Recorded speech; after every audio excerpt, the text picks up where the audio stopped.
नमस्कार। आकाशवाणी से प्रस्तुत है समाचार संध्या।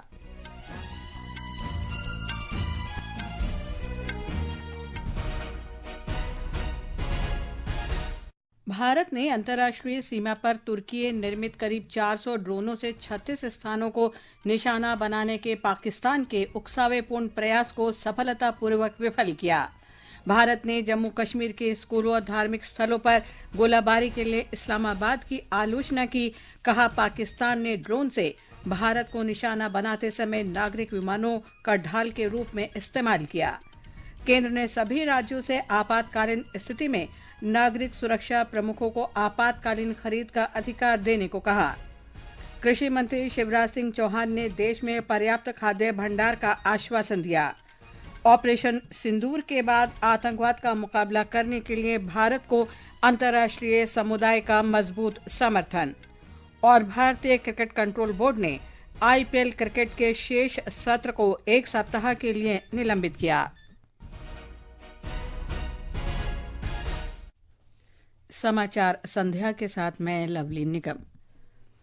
पाकिस्तान ने कल रात करीब 400 ड्रोनों का इस्तेमाल करते हुए लेह से सरक्रीक तक 36 स्थानों पर घुसपैठ करने का प्रयास किया। भारतीय सशस्त्र सेनाओं ने काइनेटिक और नॉन काइनेटिक उपकरणों का इस्तेमाल करते हुए कई ड्रोनों को मार गिराया। नई दिल्ली में विशेष संवाददाता सम्मेलन में भारतीय सेना के कर्नल सोफिया कुरैशी ने कहा कि पाकिस्तानी सेना ने समूची पश्चिमी सीमा पर कई बार भारतीय हवाई क्षेत्र का उल्लंघन किया और सैन्य ढांचे को लक्ष्य बनाने की कोशिश की।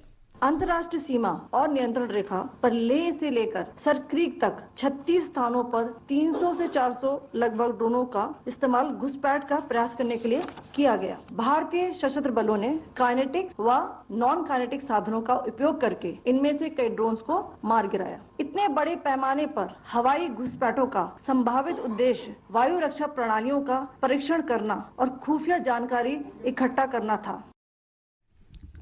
उन्होंने कहा कि पाकिस्तान ने नियंत्रण रेखा पर भारी हथियारों से गोलाबारी की।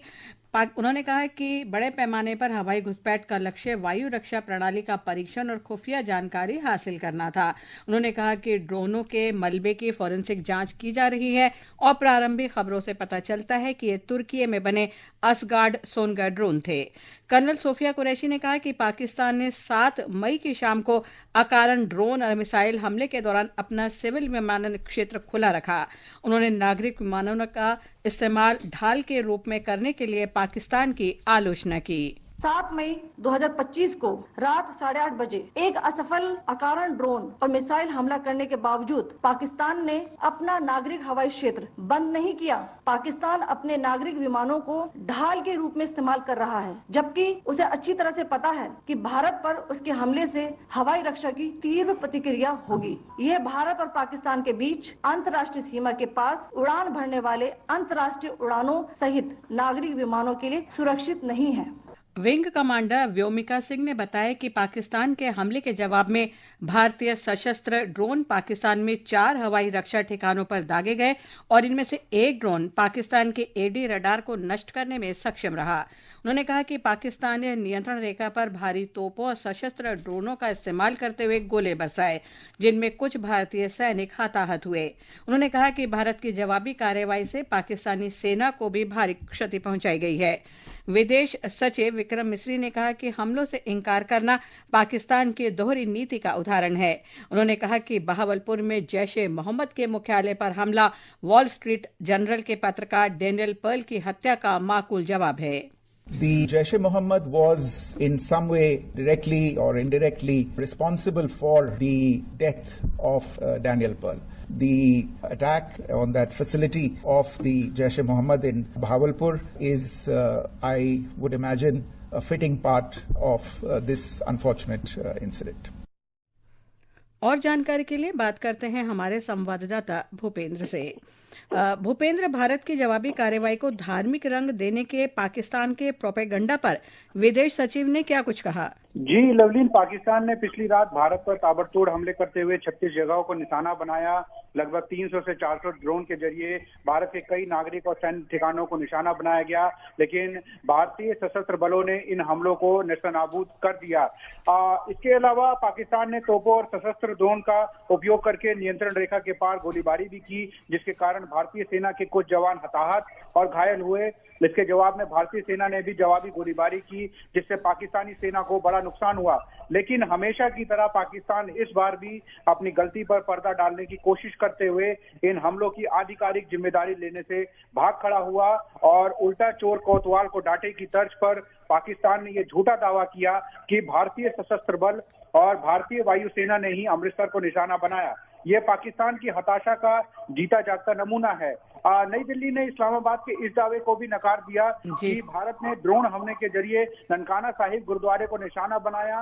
पाकिस्तान की इस हरकत को भारत ने पूरी तरह नकारा है।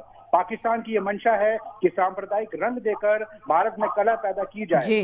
भारत ने पूजा स्थलों को निशाना बनाने और उन पर बमबारी करने के लिए पाकिस्तान की कड़ी आलोचना की और कहा कि पाकिस्तान बेहद ही निचले स्तर पर उतर आया है। जी लवली। जी, धन्यवाद भूपेंद्र इस जानकारी के लिए। ये समाचार आकाशवाणी से प्रसारित किए जा रहे हैं। ताज़ा समाचार जानने के लिए आप हमारे social media handle X @AIR news Hindi को फॉलो कर सकते हैं। भारत और पाकिस्तान के बीच बढ़ते तनाव के बीच प्रधानमंत्री नरेंद्र मोदी ने आज नई दिल्ली में तीनों सेनाओं के प्रमुखों थल सेना, वायुसेना और नौसेना के साथ उच्च स्तरीय बैठक की अध्यक्षता की। बैठक में रक्षा मंत्री राजनाथ सिंह और राष्ट्रीय सुरक्षा सलाहकार अजीत डोभाल भी उपस्थित थे। इससे पहले रक्षा मंत्री राजनाथ सिंह ने आज पश्चिमी सीमा पर सुरक्षा स्थिति और भारतीय सशस्त्र बलों की परिचालन तैयारियों की समीक्षा के लिए नई दिल्ली में उच्च स्तरीय बैठक की अध्यक्षता की। बैठक में प्रमुख रक्षा अध्यक्ष, तीनों सेनाओं के प्रमुख और रक्षा सचिव उपस्थित थे। गृह मंत्री अमित शाह ने भी सीमा सुरक्षा बल, केंद्रीय औद्योगिक सुरक्षा बल और नागरिक उड्डयन सुरक्षा ब्यूरो के महानिदेशकों के साथ बैठक की। केंद्र ने सभी राज्यों से आपात स्थिति में नागरिक सुरक्षा प्रमुखों को आपातकालीन खरीद का अधिकार देने को कहा है।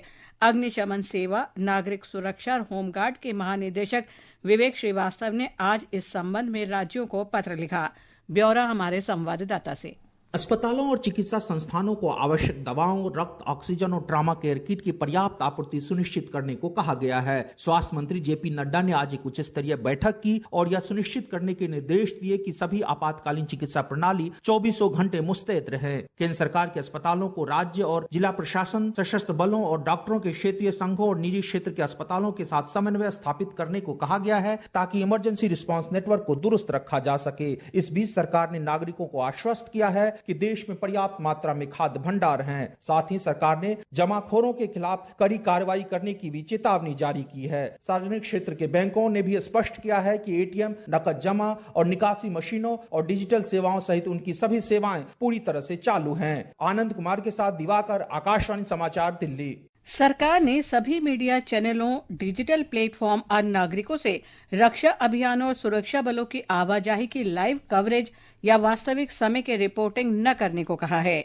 रक्षा मंत्रालय ने कहा कि ऐसी संवेदनशील जानकारी और सूत्र आधारित सूचना अभियान की प्रभावशीलता को खतरे में डाल सकता है। मंत्रालय ने कारगिल युद्ध, 2008 मुंबई आतंकी हमला और कंधार अपहरण जैसी घटनाओं का उल्लेख करते हुए समय पूर्व रिपोर्टिंग के जोखिमों का हवाला दिया। केबल टेलीविजन नेटवर्क संशोधन नियम 2021 के अनुसार आतंकवाद विरोधी अभियानों के दौरान केवल नामित अधिकारियों द्वारा समय समय पर ब्रीफिंग की अनुमति है। रक्षा मंत्रालय ने सभी हितधारकों से राष्ट्र की सेवा में उच्चतम मानकों को बनाए रखते हुए कवरेज में सतर्कता, संवेदनशीलता और जिम्मेदारी बरतने का आग्रह किया है। पल्लवी की रिपोर्ट के साथ समाचार कक्ष से नेहा गोस्वामी। पाकिस्तान की आक्रामकता के विरुद्ध भारत के हर मोर्चे पर मुंहतोड़ जवाब से परेशान आतंक का गढ़ पाकिस्तान अब डिजिटल क्षेत्र में गलत सूचनाएं फैलाने में जुट गया है। सोशल मीडिया प्लेटफॉर्म पर फर्जी वीडियो और गलत चित्रों का उपयोग कर पाकिस्तान वैश्विक नैरेटिव विकृत करने और जनता की धारणा प्रभावित करने की निरंतर कोशिश कर रहा है। हमारे संवाददाता ने बताया कि पाकिस्तान किस तरह से सोशल मीडिया प्लेटफॉर्म पर भारत के खिलाफ दुष्प्रचार कर रहा है। आतंकवादियों को पनाह देने के लिए मशहूर पाकिस्तान अब पूरी तरह दुनिया के सामने बेनकाब हो चुका है। इसी हताशा में वह अब सोशल मीडिया के माध्यम से फर्जी और बेबुनियाद तस्वीरों और वीडियो से भारत के खिलाफ दुष्प्रचार करने की नाकाम कोशिशें कर रहा है। लेकिन झूठ के पांव नहीं होते और सच्चाई सामने आ ही जाती है। पाकिस्तान ने एक और हास्यास्पद हरकत करते हुए भारत के खिलाफ शेखी बगारने की वीडियो गेम की क्लिप का इस्तेमाल किया है, जिसमें फर्जी रॉकेट और मिसाइल उड़ते नजर आ रहे हैं और इसे इस तरह पेश किया जा रहा है कि जैसे ये भारत पाकिस्तान के बीच मौजूदा तनाव से संबंधित है। पाकिस्तान के लफाजी का एक और उदाहरण सामने आया है, जिसमें ढाका के एक वीडियो को जम्मू में किए गए पाकिस्तानी हमले के तौर पर दिखाया जा रहा है। इसी तरह पाकिस्तान ने लेबनान में 2020 में हुए एक विस्फोटक हमले के वीडियो का इस्तेमाल कर यह फर्जी दावा किया है कि उसने भारत पर मिसाइल हमला किया है। ये सब कोशिशें दिखाती है कि पाकिस्तान की सूझबूझ पर पत्थर पड़ गए हैं और बदहवासी में उसे कुछ सूझ नहीं रहा और वे हताशा में बचकानी हरकत कर रहा है। सकलेन अख्तर की रिपोर्ट के साथ दीपेंद्र कुमार, आकाशवाणी समाचार, दिल्ली। इस महत्वपूर्ण समय में प्रत्येक जानकारी की सावधानी पूर्वक जांच करना महत्वपूर्ण है। कोई भी संदिग्ध सामग्री विशेष रूप से भारतीय सशस्त्र बलों से संबंधित या मौजूदा स्थिति से संबंधित कोई भी जानकारी की सूचना PIB फैक्ट चेक को देनी चाहिए। ऐसी सामग्री व्हाट्सएप नंबर 8799711259 और ईमेल ID socialmedia@pib.gov.in पर भी भेजी जा सकती है। आतंकवाद का मुकाबला करने के लिए ऑपरेशन सिंदूर शुरू करने के बाद से भारत के दृष्टिकोण को लगातार अंतर्राष्ट्रीय समुदाय से भरपूर समर्थन मिल रहा है। अमेरिका, ब्रिटेन, सऊदी अरब, इजरायल, कतर और संयुक्त अरब अमीरात सहित कई अन्य देशों ने भारत को अपना समर्थन दिया है। यूरोपीय संघ और इसके सभी 27 सदस्य देशों ने एक स्वर में सशक्त बयान जारी किया है। इधर भारतीय फिल्म जगत भारतीय सशस्त्र बलों के समर्थन में एकजुट है। अक्षय कुमार, दीपिका पादुकोण, रजनीकांत, आलिया भट्ट, अल्लू अर्जुन, विकी कौशल, कंगना रनौत, कैटरीना कैफ, श्रद्धा कपूर, मोहनलाल, आर माधवन, समांता प्रभु और रणवीर सिंह सहित कई कलाकारों ने सशस्त्र बलों के समर्पण और सेवा के लिए सम्मान तथा प्रोत्साहन के संदेश साझा करके अपना समर्थन व्यक्त किया है। ये समाचार हमारी वेबसाइट www.newsonair.gov.in और हमारे न्यूज ऑन AIR ऐप पर भी उपलब्ध हैं। सरकार ने 24 हवाई अड्डों को बंद रखने की अवधि 14 मई तक बढ़ा दी है। एयर इंडिया ने कहा है कि जम्मू, श्रीनगर, लेह, जोधपुर, अमृतसर, चंडीगढ़, भुज, जामनगर और राजकोट के लिए उसकी उड़ानें 15 मई तक रद्द रहेंगी। वर्ष 2008 के मुंबई आतंकी हमले के आरोपी तहव्वुर राणा को राष्ट्रीय अन्वेषण अभिकरण की विशेष अदालत ने 6 जून तक न्यायिक हिरासत में भेज दिया है। 28 अप्रैल को 18 दिन की रिमांड समाप्त होने के बाद राणा को अदालत में पेश किया गया था। इससे पहले अभिकरण ने राणा की आवाज और हस्तलिपि के नमूने एकत्र किए थे। विश्व बैंक के अध्यक्ष अजय बांगा ने सिंधु जल संधि के निलंबन से संबंधित समस्या के समाधान करने में बैंक की भूमिका की खबरों को खारिज कर दिया है। श्री बांगा ने कहा कि विश्व बैंक की मध्यस्थता के अलावा कोई भूमिका नहीं है। देश के सभी राज्यों ने आपातकालीन उपायों, संसाधन, तैनाती और उच्च स्तरीय सुरक्षा समीक्षा के साथ अपनी तैयारियां तेज कर दी हैं। जम्मू कश्मीर में मुख्यमंत्री उमर अब्दुल्ला ने आज जम्मू का दौरा कर ड्रोन हमलों और सीमावर्ती जिलों में गोलाबारी के बाद स्थिति की समीक्षा की। मुख्यमंत्री ने जम्मू और सांबा जिलों में कई शिविरों और रिहायशी क्षेत्रों का दौरा भी किया। पंजाब के मुख्यमंत्री भगवंत सिंह मान ने कहा है कि राज्य सरकार ने 9 ड्रोन रोधी प्रणालियां खरीदने का निर्णय लिया है। राजस्थान के मुख्यमंत्री भजन लाल शर्मा ने जयपुर में राज्य मंत्रिमंडल की बैठक में सीमावर्ती इलाकों में तैयारियों की समीक्षा की। उत्तराखंड के मुख्यमंत्री पुष्कर सिंह धामी ने आज देहरादून में उच्च स्तरीय बैठक की। उन्होंने संबंधित अधिकारियों को हर स्थिति के लिए पूरी तरह तैयार रहने के निर्देश दिए। भारत और पाकिस्तान के बीच तनाव के बीच घरेलू शेयर बाजारों में आज गिरावट आई। बंबई शेयर बाजार का सेंसेक्स 880 अंक गिरकर 79,454 पर आ गया। निफ्टी भी 266 अंक की कमी के साथ 24,008 अंक पर बंद हुआ। बीसीसीआई ने IPL 2025 के शेष सत्रों को 1 सप्ताह के लिए निलंबित करने की घोषणा की है। बीसीसीआई ने कहा है कि संबंधित अधिकारियों और हितधारकों के परामर्श से स्थिति के व्यापक आकलन के बाद संशोधित कार्यक्रम और स्थलों के बारे में जानकारी दी जाएगी। भारत के बैडमिंटन खिलाड़ी आयुष शेट्टी और उन्नति हुड्डा ताइपे ओपन सुपर के महिला सिंगल्स के सेमीफाइनल में पहुंच गए हैं। अंत में मुख्य समाचार एक बार फिर। भारत ने अंतर्राष्ट्रीय सीमा पर तुर्की निर्मित करीब 400 ड्रोनों से 36 स्थानों को निशाना बनाने के पाकिस्तान के उकसावेपूर्ण प्रयास को सफलतापूर्वक विफल कर दिया है। भारत ने जम्मू कश्मीर के स्कूलों और धार्मिक स्थलों पर गोलाबारी के लिए इस्लामाबाद की आलोचना की। प्रधानमंत्री नरेंद्र मोदी ने नई दिल्ली में सभी तीनों सेनाओं के प्रमुखों के साथ उच्च स्तरीय बैठक की। इसके साथ ही समाचार संध्या का ये अंक समाप्त हुआ। नमस्कार।